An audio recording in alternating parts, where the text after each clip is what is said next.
Hello everyone. Welcome to PW only IAS. दोस्तों, बात करें अगर 27 जनवरी 2025 के द हिंदू न्यूज़पेपर की, तो यहाँ पर आप देख पाओगे कल रिपब्लिक डे सेलिब्रेट किया गया। एंड अगर हम बात करें रिपब्लिक डे के ऊपर, तो परेड जो थी वहाँ पर आप नोटिस कर पाओगे जो इंडोनेशिया के प्रेसिडेंट सुबियांतो जी आपको यहाँ पे देखने को मिल जाएंगे। इस पर्टिकुलर ईयर की जो थीम थी वो थी स्वर्णिम भारत। स्वर्णिम भारत मतलब हमारा जो गोल्डन इंडिया है, विरासत और विकास, यानी कि हेरिटेज एंड डेवलपमेंट, ये इस बार की थीम थी। बाकी साथ ही साथ यहाँ पे आप नोटिस कर पाओगे जो बिरसा मुंडा जी हैं, ट्राइबल एक्टिविस्ट, उनके 150 साल उनके जन्म दिवस के हमने यहाँ पे सेलिब्रेट करे थे, तो इसलिए जो टैब्लू था वो एक स्पेशल हाईलाइट रहा कल परेड का। इसके साथ ही साथ उसके आप नोटिस कर पाओगे 75 साल जो कंप्लीट हुए हैं हमारे कॉन्स्टिट्यूशन के इनेक्टमेंट के, वो कुछ की हाईलाइट्स हमें यहाँ पर देखने को मिल जाते हैं। बाकी साथ में ही आप अंडरस्टैंड कर पाओगे स्पेशल फोकस रहा जन भागीदारी के ऊपर, 75 ईयर्स ऑफ कॉन्स्टिट्यूशन के ऊपर। एंड आप नोटिस कर पाओगे एक पूरा एक कंप्लीट सर्कल हमें देखने को मिलता है इंडोनेशिया के साथ भी, क्योंकि जब हमारा पहला रिपब्लिक डे था तो उस समय भी अगर हम बात करें तो इंडोनेशिया के ही प्रेसिडेंट को हमने यहाँ पे इनवाइट किया था। एंड अभी भी हम यहाँ पे 75th जो हमने सेलिब्रेट किया एक तरह से जो रिपब्लिक डे, जो या 75 ईयर्स इनेक्टमेंट ऑफ कॉन्स्टिट्यूशन हमने सेलिब्रेट किए हैं, तब भी हमने इनको यहाँ पे इनवाइट किया है। दोस्तों, डेट है आज की 27 जनवरी 2025 एंड आप सभी का स्वागत है आज के प्रीलिम बूस्टर न्यूज़ डिस्कशन में। अगर आपको इस सेशन की पीडीएफ चाहिए तो आप मेरे Telegram channel Rishabh Sharma sir PW यहाँ पर जाकर इसकी पीडीएफ को डाउनलोड कर सकते हो, और भी जो इंपॉर्टेंट कंटेंट होगा मैं आप लोगों के साथ यहीं पे शेयर कर दूंगा। इसी 26 जनवरी के मौके के ऊपर हमारी टीम की तरफ से सभी यूपीएससी कोर्सेज के ऊपर आपको अप टू 80% ऑफ देखने को मिल जाएगा। जितने भी यूपीएससी कोर्सेज हैं उन सब के ऊपर आपको ये ऑफर आपको देखने को मिल जाएगा। तो दोस्तों, नीचे डिस्क्रिप्शन के अंदर मैंने सभी कोर्सेज के लिंक्स लगा दिए हैं, आप जाके डेफिनेटली उन ऑफर्स को चेक कर सकते हैं एंड अपनी प्रेपरेशन को और भी स्ट्रेंथन कर सकते हैं। दोस्तों, पहला जो हमें टॉपिक अंडरस्टैंड करना है वो है हमारा फिस्कल हेल्थ इंडेक्स 2025 के बारे में। अब एक्चुअली हुआ क्या है कि नीति आयोग के द्वारा एक रिपोर्ट या एक इंडेक्स प्रिपेयर किया गया है, that is fiscal health index 2025। And ये ऐसा पहली बार हो रहा है, इस तरह का हमारी तरफ से इंडेक्स ये बनाया गया है। अब हालांकि इसको देखो, जो लॉन्च किया गया है वो आपके जो 16th फाइनेंस कमीशन के चेयरमैन है उनके द्वारा लॉन्च किया गया, बट जो पूरा इंडेक्स है वो बनाया गया है बाय द नीति आयोग।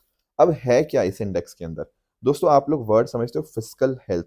हाँ सर, कुछ हद तक हम समझते हैं इस बारे में। अब एक्चुअल में क्या है कि कंट्री की कुछ 18 स्टेट्स को ना हमने अलग अलग पैरामीटर्स के हिसाब से उनकी फिस्कल हेल्थ देखने की कोशिश करी है कि कौन सी स्टेट की हालत कैसी है वित्तीय मामलों के अंदर। जैसे फॉर एग्जांपल एक जो चीज हमने यहाँ पे देखी है कि सरकारें खर्च ज्यादा कहाँ पर करती हैं।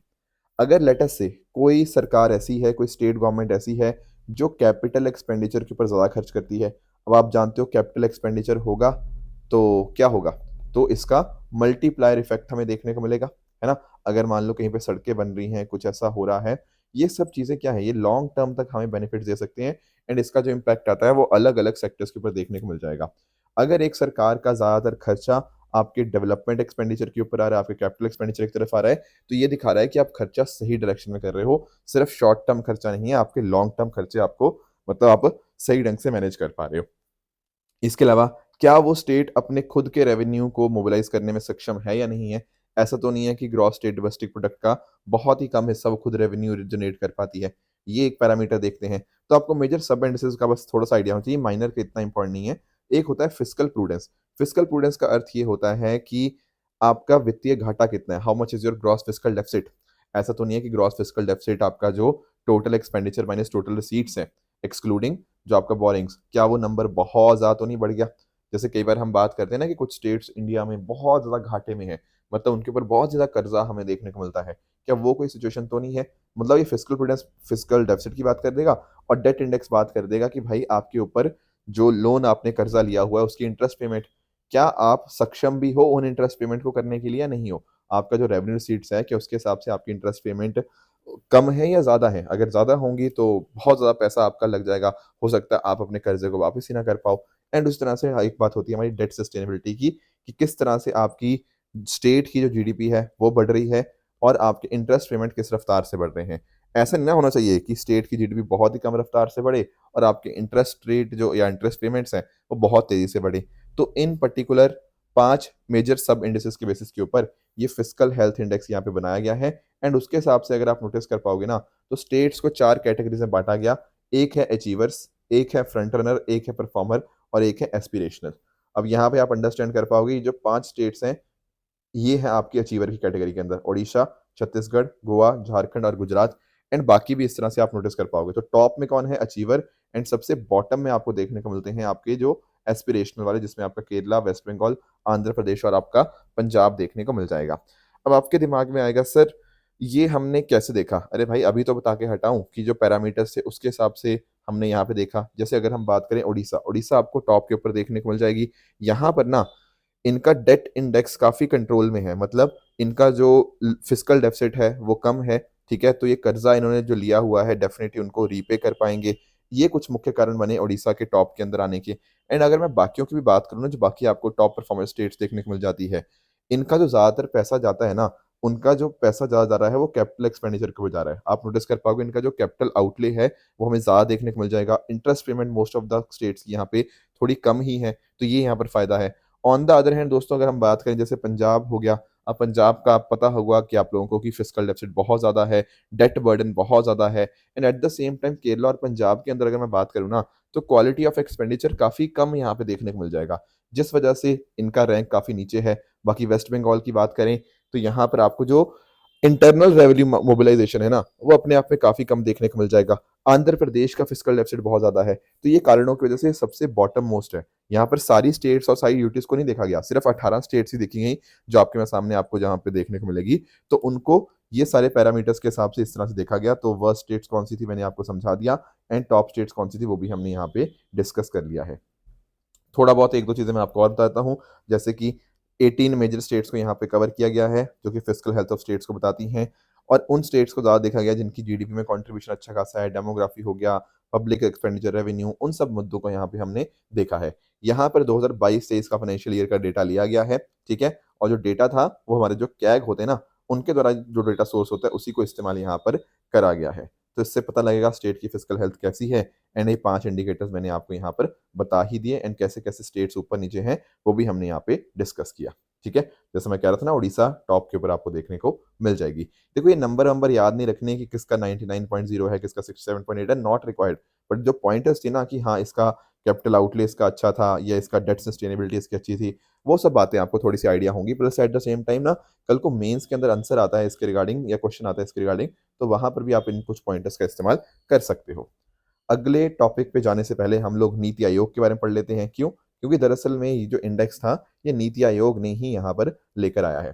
पहले आप जानते होंगे, पहले प्लानिंग कमीशन होता था, फिर क्या हुआ, फिर 1 जनवरी 2015 को हम लेकर आए नीति आयोग। तो यानी कि नीति आयोग ने प्लानिंग कमीशन को रिप्लेस कर दिया।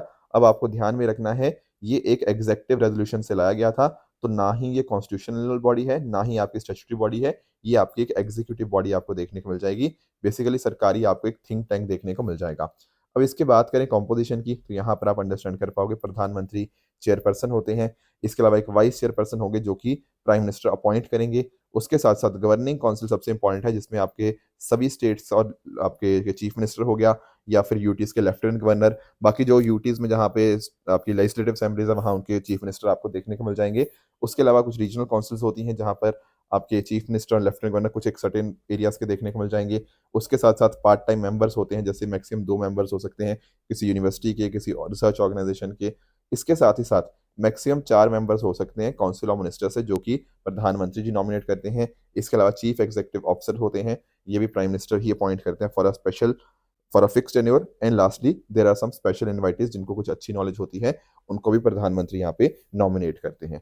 अब डेफिनेटली ये जो आपका नीति आयोग है ये कोऑपरेटिव फेडरलिज्म के प्रिंसिपल के ऊपर काम करता है, और ये बॉटम अप अप्रोच है। क्यों? क्योंकि यहाँ पर नीचे से इनपुट्स लिए जाते हैं, उनको फिर ऊपर इस तरह से अपने हर स्टेट के लिए एक तरह से टेलर मेड अप्रोच के थ्रू यहाँ पे हम काम किया जाता है। एंड कोऑपरेटिव फेडरलिज्म का अर्थ ये है कि सब स्टेट्स और साथ साथ सेंटर और स्टेट साथ में मिलकर यहाँ पर काम करते हैं। अगले टॉपिक पे दोस्तों आते हैं, that is building and other construction worker act 1996। पहले थोड़ा सा एक्ट समझते हैं, फिर मैं आपको बताऊंगा कि क्या मुद्दा क्या है, न्यूज में क्यों है। दोस्तों दरअसल में ना ये एक एक्ट बनाया गया है, building and other construction worker act. इसका पर्पस पता क्या है? इसका पर्पस ये है कि जो भी इस तरह के कुछ कंस्ट्रक्शन वर्कर्स हैं उनकी थोड़ी-सी ना हेल्प करी जा पाए। हेल्प किस सेंस के अंदर? देखो इनकी जो वर्किंग कंडीशंस होती हैं कई बार बहुत खराब हो जाती हैं, राइट? इनका कोई ध्यान रखने वाला नहीं होता। तो इस एक्ट के माध्यम से हमने बोला कि हम मदद करेंगे इनकी सेफ्टी, इनकी हेल्थ, इनके लिए जो भी वेलफेयर मेजर्स हो सकते हैं, वो सब इस एक्ट के अंतर्गत यहाँ पे कवर किए जाएँगे। तो इस पर्टिकुलर एक्ट के माध्यम से बोला ये गया है कि जितने भी कंस्ट्रक्शन वर्कर्स हैं, उनको वेलफेयर बोर्ड के साथ रजिस्टर करना होगा ताकि उनको बेनिफिट्स दिए जा पाएँ। कोई भी वर्कर जो 18 से 60 साल की उम्र के बीच का है, जो कंस्ट्रक्शन एक्टिविटीज़ के अंदर इन्वॉल्व्ड है और पिछले 1 साल के अंदर कम से कम 90 दिन उन्होंने कंस्ट्रक्शन एक्टिविटीज़ करी होंगी, वो यहाँ पर रजिस्टर कर सकते हैं अपने आप को स्टेट वेलफेयर बोर्ड के साथ। अब ये जो स्टेट वेलफेयर बोर्ड है, इसका काम क्या होगा? इसका काम ये होगा कि जो भी फंड्स आए हैं ना, उनको इस्तेमाल करे किसके लिए? एक्सीडेंट इंश्योरेंस प्रोवाइड करने के लिए, मेडिकल असिस्टेंस हो गया, एजुकेशन, हाउसिंग, पेंशन प्रोवाइड करने के लिए इन रजिस्टर्ड वर्कर्स को। अब आपके दिमाग में एक सवाल आएगा कि सर, ये पैसा तो चलो ठीक है, इंश्योरेंस के लिए कर दिया या इस असिस्टेंस के लिए कर दिया, एजुकेशन के लिए कर दिया, पर इसमें पैसा आएगा कहाँ से? ये फंड के अंदर पैसा आएगा कहाँ से? है ना? तो दरअसल में पता क्या होता है, जब भी कोई कंस्ट्रक्शन प्रोजेक्ट बनाया जाता है, उसके ऊपर एक सेस लगता है 1 से 2% का। मैं आपको एग्ज़ाम्पल देता हूँ, मान लो कोई जगह कंस्ट्रक्शन हुई 1 करोड़ की, तो 1 करोड़ का ना कम से कम 1% यानी कि कम से कम जो 1 लाख रुपया होगा ना, वो अलग से रखा जाएगा। जो भी आपका कॉन्ट्रैक्टर है या जो डेवलपर है ना, उसको पता क्या करना होगा, जितने का भी कंस्ट्रक्शन हो रहा है, उसका कम से कम 1% क्या करना होगा, उसका 1% यहाँ पे उसको उस फंड में कंट्रीब्यूट करना होगा। ये फंड के अंदर पैसा जाएगा, फिर उस फंड को हम इस्तेमाल कर सकते हैं इन वेलफेयर स्कीम्स के लिए। ध्यान रखने वाली बात क्या है, जो बना रहा है ना, आपकी कंस्ट्रक्शन कर रहा है, उसकी ये ज़िम्मेदारी बनती है कि मिनिमम 1% तो सेस जाना ही चाहिए उस फंड के अंदर। चलो ठीक है सर, पैसा भी आ गया। अब और क्या काम रहता है इस एक्ट के अंतर्गत? इस एक्ट के अंदर आप नोटिस कर पाओगे फिक्स वर्किंग आवर्स होंगे एंड अगर मान लो किसी कंस्ट्रक्शन वर्कर को ओवरटाइम करने के लिए बोला जा रहा है, तो उसको उसका पैसा मिलना चाहिए। एट द सेम टाइम अगर कुछ हज़ार्डस एक्टिविटीज़ हैं, तो उनके अंदर किसी पर्टिकुलर टाइप ऑफ पर्सन को रोका जा सकता है कि आप मत काम करें। एट द सेम टाइम वहाँ पे drinking water, sanitation, accommodation, canteen ये सब चीज़ें होनी चाहिए एंड उसके अलावा सेफ्टी कमिटीज़ का भी फॉर्मेशन होता है ताकि उनकी सेफ्टी का प्रॉपर ध्यान रखा जा पाए। साथ ही साथ एक यहाँ पर आपको एक सेंट्रलाइज़्ड पोर्टल देखने को मिल जाएगा, मैनेजमेंट इन्फॉर्मेशन सिस्टम पोर्टल। ये एक सेंट्रलाइज़्ड पोर्टल है जो कि बिल्डिंग एंड कंस्ट्रक्शन वर्कर्स के लिए हेल्प करता है, उनके लिए एक सिंगल वन स्टॉप पोर्टल आपको देखने को मिल जाएगा। तो ये डेटा अलग-अलग स्टेट्स और यूटी से यहाँ पे लेता है, उनको कंपाइल करता है, देख रहा है कि वेलफेयर इनिशिएटिव कितने मददगार हो रहे हैं या नहीं हो रहे एंड सेस फंड का अच्छे से इस्तेमाल हो रहा है या नहीं हो रहा। एंड एक हमने ना ई-श्रम पोर्टल भी हमने बनाया था, उसके साथ भी ये इंटीग्रेटेड है। ई-श्रम पोर्टल के ऊपर ना आपको सरकार की जितनी भी गवर्नमेंट स्कीम्स हैं, उनका डायरेक्ट आपको एक्सेस यहाँ पे देखने को मिल जाएगा। तो बहुत इंपॉर्टेंट बन जाता है स्टेट्स और यूटीज़ का भी रोल। तो आई होप आपको ये जो एक्ट था ना, ये समझ आया होगा और ध्यान क्या रखना है कि सेस कितना रहता है, मिनिमम 1% तो होगा ही होगा, बेसिकली 1 से 2% रहता है but it should be minimum 1%। ठीक है? अब ये जो पैसा इकट्ठा हो रहा है, ऐसा करते-करते हमारे पास लेबर मिनिस्ट्री ने ये बताया कि लगभग 1,17,000 करोड़, ठीक है? 1.17 लाख करोड़, इतना यहाँ पर सेस के अंतर्गत हमारा आपका कलेक्ट हो चुका है सिंस 1996 इतना पैसा हमारे पास आ चुका है। पर इम्पोर्टेंट बात पता क्या है? इसमें से 70,000 करोड़ रुपया यहाँ पर यूटिलाइज़ ही नहीं हुआ। मतलब ऐसा समझो कि सरकार के पास पैसा है, पर सरकार उस पैसे को खर्च ही नहीं कर रही। समझ रहे हो? कि पैसा है, पर सरकार पैसे को खर्च ही नहीं कर रही इनके वेलफेयर के लिए। समस्या तब भी होती है जब पैसा नहीं होता। समस्या तब भी है जब पैसा है बट पता ही नहीं लग पा रहा कि खर्च कैसे करें या खर्च कर ही नहीं पा रहे उनको ढंग से। ठीक है? तो ये कुछ इश्यूज़ भी हमें यहाँ पे देखने को मिलते हैं, जिस वजह से ये चीज़ न्यूज़ में आ रही है। इसके अलावा और हमें कौन-सा मुद्दा डिस्कस करना है? हमें यहाँ पे डिस्कस करना है जीबीएस के बारे में। What is GBS? यहाँ पे गुआन-बैरे सिंड्रोम के नाम से इसको जाना जाता है। तो इसको समझते हैं कि आखिर ये जीबीएस या गुआन-बैरे सिंड्रोम आखिर है क्या? अभी यहाँ पर पुणे के अंदर यहाँ पर ये इसका आउटब्रेक देखने को मिला। कुछ लोगों को यहाँ पे इससे डायग्नोस किया गया। तो थोड़ा-सा हमें समझना चाहिए कि आखिर जीबीएस क्या है? सबसे पहली बात, ये काफ़ी रेयर होता है, ठीक है? और ये एक न्यूरोलॉजिकल कंडीशन है। होता दोस्तों पता क्या है, जैसे आप लोग ना अपने बॉडी के इम्यून सिस्टम की वर्किंग के बारे में जानते होंगे। इम्यून सिस्टम क्या करता है, जब भी उसको कोई फॉरेन एलिमेंट देखने को मिलता है, तो उसको अटैक करने की कोशिश करता है। पर कई बार पता क्या होता है, आपका इम्यून सिस्टम गलती से पता क्या करता है, आपके ही जो पेरिफेरल नर्व्स होते हैं, उनको अटैक करने लग जाता है। बेसिकली आपके जैसे ब्रेन के आसपास जो नर्व्स होंगे, उनको भी कई बार अटैक करने लग जाएगा। जिस वजह से क्या होगा, आपके सही वाली चीज़ों के ऊपर उसने अटैक कर दिया है, आपकी नर्व्स के ऊपर आपको अटैक कर दिया है, जिससे वीकनेस हो सकती है, नमनेस हो सकती है एंड हो सकता है आपकी बॉडी में आपका बॉडी पैरालिसिस भी आपको मतलब हो जाए। ठीक है? तो नॉर्मली ऐसा देखने को मिलता है कि जो टाँगें होती हैं ना, लेग्स, वहाँ से नॉर्मली स्टार्ट होता है एंड धीरे-धीरे करके ऊपर की तरफ बढ़ता रहता है। तो धीरे-धीरे करके ये पैरालिसिस की कंडीशन के अंदर भी फ़ॉर्म हो सकता है। तो ये कुछ बातें थी। बाकी ऐसा कहा जाता है कि वैसे तो ये किसी भी एज ग्रुप को हो सकता है, पर मेजरली ये जो इफ़ेक्ट करता है ना, वो मेल और एडल्ट इन लोगों को ज़्यादा आपका इफ़ेक्ट करता है। अब इसका कॉज़ क्या है कि आखिर ये होता क्यों है? देखो, इसको एग्ज़ैक्ट तो नहीं पता, बट कोई ऐसे स्पेसिफ़िक कारण नहीं इसका बताया जाता, बट यही है कि आपका इम्यून सिस्टम उसको नेगेटिवली इम्पैक्ट कर देगा, उसका आपका एक तरह से मिस्टेकनली उसको नर्व्स को इफ़ेक्ट कर देगा। एक बात जो आपको यहाँ पे ध्यान में रखनी है कि एक आपको यहाँ पे बैक्टीरिया देखने को मिल जाएगा। इस बैक्टीरिया का नाम क्या है? कैम्पिलबैक्टर जेजुनी, ठीक है? ये जो आपका बैक्टीरिया है ना, ऐसा देखा जाता है कि अक्सर इसी से ही यहाँ पे ट्रिगर हमें यहाँ पे देखने को मिल जाता है। सबसे ज़्यादा कॉमन कॉज़ आपको देखने को मिल जाएगा। बाकी इवन इसके जैसे वायरल इन्फेक्शंस हो सकती हैं, लेट्स से किसी को फ्लू हुआ था, इन्फेक्शन हुआ था, तो उस केस में भी यहाँ पर हो सकता है उसको जीबीएस हो जाए। कई बार ऐसा भी देखा गया है कि मान लो किसी ने वैक्सीन लगवाई है, वैक्सीन के बाद उसको जीबीएस हो सकता है। कई बार बहुत ही रेयरली ऐसा भी हो सकता है, किसी की कुछ सर्जरी हुई थी, सर्जरी के बाद ये चीज़ हो सकती है। तो हालाँकि ये रेयर है काफ़ी ज़्यादा, पर ऐसे भी कुछ केसेज़ यहाँ पे देखने को मिले हैं। अब दिमाग में आएगा कि सर इसके सिम्पटम्स क्या हैं? देखो, सिम्पटम्स यहाँ पर आप नोटिस करने की कोशिश कर पाओगे, जैसे रेस्पिरेटरी इलनेस हो गया या फिर आपका जो गैस्ट्रोइंटेस्टाइनल आपका इन्फेक्शन होता है। बेसिकली पेट के साथ जो लिंक्ड आपके इन्फेक्शन हो गए, जैसे स्टमक हो गया, इंटेस्टाइन हो गया, diarrhoea, vomiting, fever, abdominal pain, ये सब आपको यहाँ पे देखने को मिल सकते हैं। इसके कुछ मेजर इंपॉर्टेंट सिम्पटम्स हो सकते हैं। अब इसको डायग्नोस करने के लिए क्या है? देखो, यहाँ पर ना एक तरह से कह लो कि टेस्ट करवाया जाता है, नर्व कंडक्शन वेलोसिटी टेस्ट। उसके माध्यम से देखा जाता है कि नर्व की एबिलिटी है या सिग्नल सेंड करने की या नहीं है। अगर नहीं होती तो ऐसा माना जाता है कि यार हाँ, ये फिर जीबीएस ही देखने को मिलेगा। अब यहाँ पर इसके रिगार्डिंग कोई प्रॉपर वैक्सीन नहीं है, कोई प्रॉपर क्योर नहीं है। हालाँकि कुछ 1-2 तरीके हैं जिसके माध्यम से इसको ट्रीट करने की कोशिश करी जाती है, पर मैंने आपको बताया there is no proper cure for GBS. तो क्या तरीका अपनाया जाता है? एक तरीका यहाँ पर हमें देखने को मिलेगा, that is IVIG. This stands for intravenous immunoglobulin therapy. अब इसमें क्या होता है? इसके माध्यम से क्या करते हैं ना कि जैसे ब्लड में क्या होती हैं, आप जानते हो सर, एंटीबॉडीज़ होती हैं। तो हेल्दी एंटीबॉडीज से पता क्या होगा, जैसे आपका ब्लड है, ठीक है? ब्लड की हेल्दी एंटीबॉडीज होंगी, राइट? उसको यूज करके हम बनाएंगे आईवीआईजी, इंट्रावेनस इम्यूनोग्लोबुलिन, मतलब ये बनाया जाएगा, ठीक है? अब इसको इस्तेमाल करेंगे किस पर्पस के लिए? जो इम्यून सिस्टम है ना, उसको थोड़ा स्लो डाउन करने के लिए। इम्यून सिस्टम स्लो डाउन होगा तो नर्व्स के ऊपर जो अटैक हो रहा था वो कहीं न कहीं रुक जाएगा। तो ये एक थेरेपी है आईवीआईजी के नाम से, इसको यूज़ किया जाता है। एट द सेम टाइम एक और तरीका है जिसको हम प्लाज़्मा एक्सचेंज के नाम से जानते हैं। प्लाज़्मा आप लोगों ने जब कोविड-19 पैंडेमिक था उस टाइम भी आपने सुना होगा। यहाँ पर क्या होगा, इसके माध्यम से जो लिक्विड पार्ट है ना ब्लड का, उसको हम यहाँ पे फ़िल्टर कर लेते हैं एंड जो हार्मफुल एंटीबॉडीज़ हैं जो कहीं न कहीं नर्व्स को अटैक कर रही थी, उसको हम यहाँ पे रिमूव कर देते हैं। तो प्लाज़्मा एक्सचेंज भी यहाँ पे एक तरीका देखा जाता है जीबीएस को ट्रीट करने के लिए। पर मैं फिर से बता दूँ, कोई प्रॉपर तरीका नहीं है, बट इस तरह से थोड़ा-सा हम करने की कोशिश करते हैं। और कौन-सा टॉपिक हमें डिस्कस करना है, that is with regards to Eurodrone, हमें यहाँ पे समझना है। दोस्तों, एक ना दरअसल में एक प्रोग्राम है जिसका नाम है यूरोड्रोन प्रोग्राम। पहले मैं इसको समझाता हूँ। देखो, अगर हम बात करें ना यूरोप की, तो यूरोप ना काफ़ी हद तक डिपेंडेंट है यूएसए के ऊपर और इज़राइल के ऊपर। सर किस चीज़ के लिए? अपने डिफेंस के लिए, ठीक है?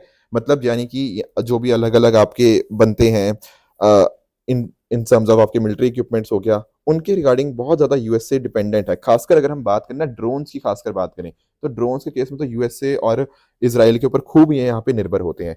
तो यूरोप ने बोला कि यार हमारी ना एक क्या होनी चाहिए, यूरोप की कलेक्टिव डिफेंस स्ट्रेटजी होनी चाहिए और उसी कलेक्टिव डिफेंस स्ट्रेटजी के अंतर्गत इनकी कोशिश ये है कि यूएसए और इज़राइल के ऊपर अपनी जो निर्भरता है, वो कम करी जा पाए।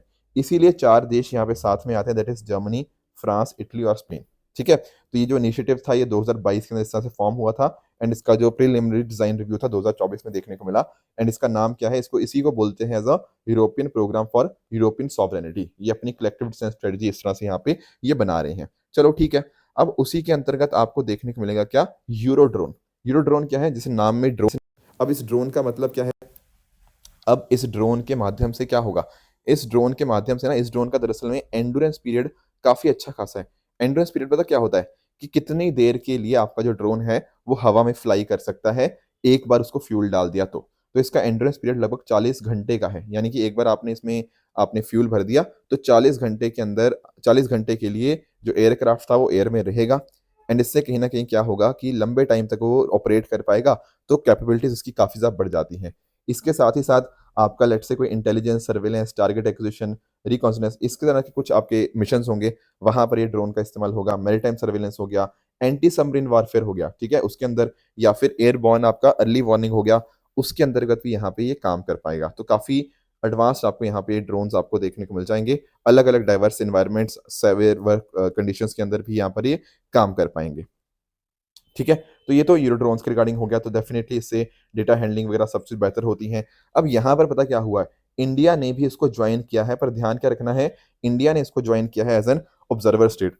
दरअसल में ना यूरो ड्रोन का जो दूसरा नाम है, that is medium altitude long endurance remotely piloted aircraft system, इसी को यहाँ पे बोला जाता है यूरोड्रोन आपका प्रोग्राम। इंडिया ने इसको ज्वाइन किया है एज एन ऑब्जर्वर स्टेट, हम फुल मेंबर नहीं है इसके, यहाँ पे हम क्या है, हम यहाँ पे ऑब्जर्वर स्टेट है। अब आपके दिमाग में आएगा सर भारत के ज्वाइन करने से या as an observer state join करने से भारत के साथ इसके क्या इंपैक्ट होगा। दोस्तों पता क्या है, इससे कहीं ना कहीं भारत के जो डिफेंस टाइज हैं यूरोप के साथ और बेहतर होंगे। जैसे फॉर एग्जांपल हम पहले भी बहुत सारी चीज़ें साथ में मिलकर बना रहे थे, तो यूरोप की जो कोशिश थी कि इसराइल और यूएस के ड्रोन जैसे रीपर और हेरॉन, इसके ऊपर डिपेंडेंस कम करें, तो वो कम हो जाएगा। प्लस साथ में मिलकर हम यहाँ पे डेवलप कर पाएंगे, तो भारत के रिश्ते बेहतर होंगे यूरोप के साथ, यहाँ पर इंडिया के पार्टिसिपेशन के थ्रू। बाकी और भी बहुत सारे हम चीज़ें साथ में मिलकर यहाँ पे बना रहे हैं। इंडिया और यूरोप हो गया, C-295 एयरक्राफ्ट प्रोडक्शन जैसे इंडिया में हो रहा है, रफाल एम फाइटर जेट हो गया, इसके अलावा और भी स्कॉर्पियन क्लास सबमरीन्स के भी एक्सपेक्टेड कॉन्ट्रैक्ट्स हैं। तो डेफिनेटली भारत और यूरोप के डिफेंस टाइज यहाँ पे बढ़ते हुए देखने को मिल जाएंगे, एंड साथ साथ यूरोप को फायदा ये हो रहा है कि उसकी जो डिपेंडेंस थी कुछ देशों के ऊपर, वो भी धीरे धीरे कम होती जाएगी। नेक्स्ट जो हमें टॉपिक अंडरस्टैंड करना है वो है हमारा कवचम के रिगार्डिंग। देखो कवच, एक तो आप लोगों ने अपने ट्रेन्स के बारे में सुना होगा, उसकी बात नहीं हो रही यहाँ पे। यहाँ पर कवचम की फुल फॉर्म है Kerala warning crisis and hazard management system. दरअसल में ये जो मुद्दा है ना, ये आपका डिजास्टर मैनेजमेंट के साथ लिंक्ड है। अभी क्या हुआ है, कवचम यहाँ पर बनाया गया है केरला के द्वारा ही, ठीक है। अब इसके माध्यम से क्या होगा, कुछ भी एक्सट्रीम वेदर इवेंट होगा, लेट अस से क्लाइमेट चेंज के साथ लिंक्ड है, तो वहां पर ना रेस्क्यू करना और रिहेबिलिटेशन करना वो काफी हद तक आसान हो जाएगा। आप पूछोगे ऐसे कैसे, एक्चुअल में क्या है, यहाँ पर आपका alert, siren, global weather model, सब चीजों को यहाँ पर इंटीग्रेट कर दिया गया है। उससे क्या होगा, जो केरला स्टेट है ना, वो डिजास्टर के लिए बहुत अच्छे से यहाँ पर रेडी हो पाएगी। सारी चीजें एक ही सिंगल फ्रेमवर्क के साथ इंटीग्रेट कर दी गई हैं। जैसे फॉर एग्जांपल नॉलेज डिसेमिनेट करना, कुछ प्रॉब्लम आ रही है तो उसके रिगार्डिंग वार्निंग इशू करना, राइट, कुछ और रिस्पॉन्स कैसे तेजी से हो सकता है वो सब हो गया, तो हजार्ड असेसमेंट हो गया, अलर्ट इशू करना, तो ये सब चीज़ें यहाँ पे हो जाएंगी। Plus at the same time ये सी अटैक्स को भी, हैवी रेनफॉल को, स्ट्रॉन्ग विंड को, एक्सट्रीम हीट को यहाँ पे कवर करेगा। यहाँ पर ना अलग अलग 126 यहाँ पर साइरेंस को इंस्टॉल किया जाएगा, एंड इन साइरेंस के 3 कलर होंगे, रेड, येलो एंड ऑरेंज, जो कि कहीं ना कहीं बताएंगे कि हमें कितना जो सवेयर है, जो कंडीशन है। एंड साथ ही यहाँ पर अलग अलग आपके लाउड स्पीकर्स भी होंगे। तो इन्हीं साइरेंस के माध्यम से लगभग 1200 मीटर दूर तक वार्निंग दी जा पाएगी, कुछ एसेंशियल इन्फॉर्मेशन होगी वो प्रोवाइड करी जा पाएगी। एंड इन सिस्टम के अंदर ना पहले से प्री रिकॉर्डेड मैसेजेस होंगे, जैसे ही वो लाउड स्पीकर के माध्यम से लोग उन मैसेजेस को सुनेंगे तो लोग अलर्ट हो जाएंगे कि हाँ यार कुछ गड़बड़ चल रही है, चलो अपने घर वापस चलते हैं, ताकि हम अगर थोड़ा समुद्र की तरफ ज़्यादा आ गए हैं या और कुछ इशू आ रहा है, तो वहां पर हम फटाफट अलर्ट होते हुए अब हम सेफ्टी वाली जगह की तरफ मूव कर जाते हैं। तो इसको Kerala state disaster management authority के द्वारा ही बनाया गया है, जहां पर अलग अलग सोर्सेज जैसे आपका आईएमडी हो गया, इनक्वाइस हो गया, सेंट्रल वाटर कमीशन हो गया, इन सब अलग अलग एंटी से डेटा इस्तेमाल होगा। इवन आपके private and public agencies, internet, social media networks, उनके द्वारा भी इस्तेमाल होगा। इसके लिए जो पैसा था वो फंड किया गया है एनडीएमए के द्वारा, एंड साथ साथ वर्ल्ड बैंक के द्वारा भी यहाँ पे पैसा दिया गया है। कवचम को जो हेड करेगा वो स्टेट इमरजेंसी ऑपरेशन सेंटर होगा, एंड ये सब डिस्ट्रिक्ट लेवल के ऊपर यहाँ पे ऑपरेट करेगा। तो ये जो की बेस्ट प्रैक्टिस होती हैं, इनको आप अपने आंसर्स में भी इस्तेमाल कर सकते हो। आई होप ये पॉइंट भी आप समझ गए होंगे। अब एक आपका प्लेस इन न्यूज़ है, आप मुझे बताओगे कि लेक पिच आपको कहाँ देखने को मिलता है। इसके साथ ही दोस्तों जो मैंने सैटरडे आपको होमवर्क दिया था वो था शागोस आर्कीपिलागो के बारे में। थोड़ा सा मैं आपको यहाँ पे बताने की कोशिश करता हूँ। दोस्तों दरअसल में यहाँ पर ना आपको कुछ कंट्रीज के बारे में पता होना चाहिए। जैसे एक आपको पता होना चाहिए यहाँ पर मॉरिशस के बारे में। ये यहाँ पर आप मॉरिशस कंट्री को देख पाओगे, बिल्कुल। एंड मॉरिशस के पास में ही यहाँ पर आपको शागोस आर्कीपिलागो देखने को मिल जाएंगे। दरअसल में जो शागोस हैं, ये आर्कीपिलागो जो है ना, ये दरअसल में है तो पार्ट मॉरिशस का ही, ठीक है। पर मैं आपको थोड़ा एक्सप्लेन कर देता हूँ। दरअसल में क्या हुआ था ना, मॉरिशियस पहले क्या होता था, मॉरिशियस पहले ब्रिटिश के कंट्रोल में था, जैसे ब्रिटिश की बहुत सारी कॉलोनीज थी, तो इस तरह से मॉरिशियस भी उसी के कंट्रोल में था। बट 1968 के अंदर मॉरिशियस को इंडिपेंडेंस दे दी जाती है। अब मॉरिशियस का कहना ये था कि चलो आपने हमें इंडिपेंडेंस दे दी, अच्छी बात है, पर ये जो शागोस ग्रुप ऑफ आर्किपेलागो है, ये भी तो हमारे ही हैं, आप इनके ऊपर अपना कंट्रोल क्यों नहीं छोड़ते। अब शागोस ग्रुप ऑफ आर्किपेलागो के अंदर ना बहुत अलग अलग आइलैंड्स आपको देखने को मिल जाएंगे, जैसे आपका Diego Garcia, Danger, Egmont, Eagle, Nelson, Peros Banhos, और भी बहुत सारे आइलैंड्स आपको देखने को मिल जाएंगे। ये जो सारे शागोस ग्रुप ऑफ आर्किपेलागो है ना, यहाँ पर ब्रिटिश ने अपना कंट्रोल नहीं छोड़ा था, बल्कि ब्रिटिशर्स ने तो ऐसा किया था कि ब्रिटिश ने ये जो डियागो गार्शिया है ना, ये दरअसल में यूएस से यहाँ पर उसने अपना मिलिट्री बेस बना लिया। ठीक है, तो यहाँ पर यूएसए का बहुत इंपॉर्टेंट मिलिट्री बेस है। फिर ये मुद्दा आपके जो आईसीजे है, इंटरनेशनल कोर्ट ऑफ जस्टिस, वहां भी जाता है। इंटरनेशनल कोर्ट ऑफ जस्टिस भी बोलता है कि भाई ये तो मॉरिशियस का हिस्सा है सारा का सारा, आपका शागोस आर्किपेलागो, तो आप वापस क्यों नहीं कर दो। तो बट यूके ने नहीं किया। अभी रिसेंटली पता क्या हुआ, रिसेंटली ब्रिटिशर्स ने बोला या यूके ने बोला कि चलो ठीक है यार, मॉरिशियस को हम दे रहे हैं, क्या दे रहे हैं, हम दे रहे हैं शागोस आर्किपेलागो, पर एक चीज नहीं देंगे, वो कौन सा है, डियागो गार्शिया। तो यहाँ पर यूके ने ये बोला कि हम बाकी सारा शागोस आर्किपेलागो हम गिव अप कर देंगे, आप ले लो शागोस आइलैंड, पर आपको डियागो गार्शिया यहाँ पे नहीं मिलेगा, ये बात आपको पता होनी चाहिए। और डियागो गार्शिया क्यों इंपॉर्टेंट है, क्योंकि यहाँ पर यूएसए का मिलिट्री बेस भी है ब्रिटिशर्स का ही, पर यूएसए का मतलब दोस्ती है ना, तो इस वजह से यहाँ पर यूएसए ने अपना मिलिट्री बेस यहाँ पे बना रखा है। तो ये शागोस ग्रुप ऑफ आर्किपेलागो आपको डेफिनेटली पता होना चाहिए। एंड बाकी जो मैंने आपको बताया, this is your Diego Garcia, very very important, तो ये बात भी आपको यहाँ पे समझ आ गई होगी। अब आज के क्वेश्चन देख लेते हैं। पहला क्वेश्चन है आपका with regards to clean plant programme, इसको पढ़िएगा, बताइएगा क्या सही है क्या गलत है। एंड दूसरा आपका होमवर्क है with regards to Ramappa temple, दोनों क्वेश्चंस के आंसर आप मुझे कमेंट्स में बता सकते हो। इसके अलावा मैंने आपको जो होमवर्क दिया था वो था हॉर्नबिल्स के बारे में। दोस्तों हॉर्नबिल फेस्टिवल हमने पढ़ा है ना, हॉर्नबिल फेस्टिवल जैसे नागालैंड के अंदर इस तरह सेलिब्रेट होता है, एंड हमें पता है बाकी सारी चीज़ें भी, तो बट हॉर्नबिल बर्ड के बारे में भी हमें थोड़ा सा पता होना चाहिए। पहली बात तो अगर हम बात करें ना, हॉर्नबिल ये कहाँ पर देखी जाती है, देखो हॉर्नबिल आपको मेजरली आपको साउथ एशिया में देखने को मिल जाएगी। अब साउथ एशिया में भी जैसे हमारा इवन इंडिया में ना, आपका जो वेस्टर्न घाट वाला हिस्सा है वहां पर भी है, आपके हिमालयन फुटहिल जैसे आपका उत्तराखंड हो गया वहां पर भी है, एंड इवन इसके बाहर भी जैसे आपका भूटान हो गया, नेपाल हो गया, वहां पर भी है। तो ये जो बात कह रहा है कि केवल और केवल कुछ राज्यों में मिलती है, नहीं, इंडिया के बाहर नेपाल भूटान में भी आपको हॉर्नबिल्स देखने को मिल जाएंगे, इसीलिए पहला स्टेटमेंट आपका गलत हो जाएगा। फिर ये कह रहा है great Indian hornbill Arunachal Pradesh का भी और केरला दोनों का यहाँ पे स्टेट बर्ड है, this statement is actually correct. ठीक है, इनफैक्ट आप लोग ना जो निशी ट्राइब है आपके अरुणाचल प्रदेश की, उनके बारे में भी सुना होगा, उनके लिए बहुत बहुत इंपॉर्टेंट ये बन जाते हैं। बाकी जो थर्ड स्टेटमेंट कह रहा है कि हॉर्नबिल्स को फॉरेस्ट इंजीनियर्स की तरह भी यहाँ पे रेफर किया जाता है, ये बात भी बिल्कुल ठीक है, तो सही आंसर बनेगा option number B, 2 and 3 is the correct answer. इसके अलावा दूसरा मैंने आपको होमवर्क दिया था कि डी डॉलराइजेशन के क्या क्या बेनिफिट्स हो सकते हैं। डी डॉलराइजेशन का मतलब क्या है कि डॉलर के ऊपर अपनी डिपेंडेंस खत्म करना। तो ये सारे के सारे, जैसे फॉर एग्जांपल अगर डॉलर के ऊपर डिपेंडेंस खत्म होगी, तो एक तरह से आप कह सकते हो कि अगर यूएस के अंदर कुछ भी पॉलिटिकल चेंजेस आते हैं तो उसका इम्पैक्ट भारत के ऊपर नहीं होगा। दूसरा कह रहा है कि फॉरेन एक्सचेंज को अगर हम डाइवर्सिफाई करते हैं तो डेफिनेटली उससे हमारी इकोनॉमिक स्टेबिलिटी भी बढ़ सकती है, बिकॉज क्योंकि कुछ भी इंटरेस्ट रेट चेंज होता है वहां पर उसका इम्पैक्ट हमारे ऊपर कम पड़ेगा। इसके अलावा अगर हम बात करें तो यूएस मॉनेटरी पॉलिसी का इम्पैक्ट भी यहाँ पे कम पड़ेगा। तो पहले तीन स्टेटमेंट तो यहाँ पर डेफिनेटली हमें करेक्ट देखने को मिल जाएंगे। बट अगर हम लास्ट स्टेटमेंट की बात करें, यहाँ पर कह रहा है कि अगर हम यूएस डॉलर से दूर मूव करते हैं तो यहाँ पर लो एक्सचेंज रेट वॉलेटिलिटी होगी। ये बात अपने आप में गलत है, क्योंकि आप नोटिस कर पाओगे डॉलर एक अपने आप में काफ़ी स्टेबल करेंसी देखने को मिल जाती है। तो शुरुआत में ऐसा हो सकता है कि एक्सचेंज रेट वॉलेटिलिटी ज़्यादा देखने को मिले, इसीलिए फोर्थ आपका गलत हो जाएगा, पहले तीन सही हैं, तो option B 1, 2 and 3 is the right answer. बाकी बात करें दोस्तों ट्रू एंड फॉल्स स्टेटमेंट्स की, यहाँ पर आपके सामने कुछ स्टेटमेंट्स हैं, बताइएगा कौन सा सही है कौन सा गलत है। एंड जो सैटरडे होमवर्क दिया था, एक था एड हॉक हाई कोर्ट जजेस के बारे में। यहाँ पर कह रहा है कि गवर्नर स्टेट का यहाँ पर कंसेंट लेना बहुत इंपॉर्टेंट है, नहीं, यहाँ पर प्रेसिडेंट ऑफ इंडिया का प्रायर कंसेंट चाहिए होता है, इसीलिए ये स्टेटमेंट आपका इनकरेक्ट बन जाएगा।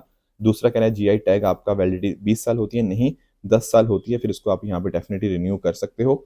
एंड लास्टली मनान कम्युनिटी की बात करें तो ये शेड्यूल्ड ट्राइब की तरह रिकॉग्नाइज है, but in case of Kerala, इसीलिए ये स्टेटमेंट भी आपके यहाँ पे इनकरेक्ट बन जाएगा। दोस्तों ये थी आज की डिस्कशन, इस तरह से आप भी अपने एंड पे हार्डवर्क करते रहिए। Thank you so much for joining, all the very best.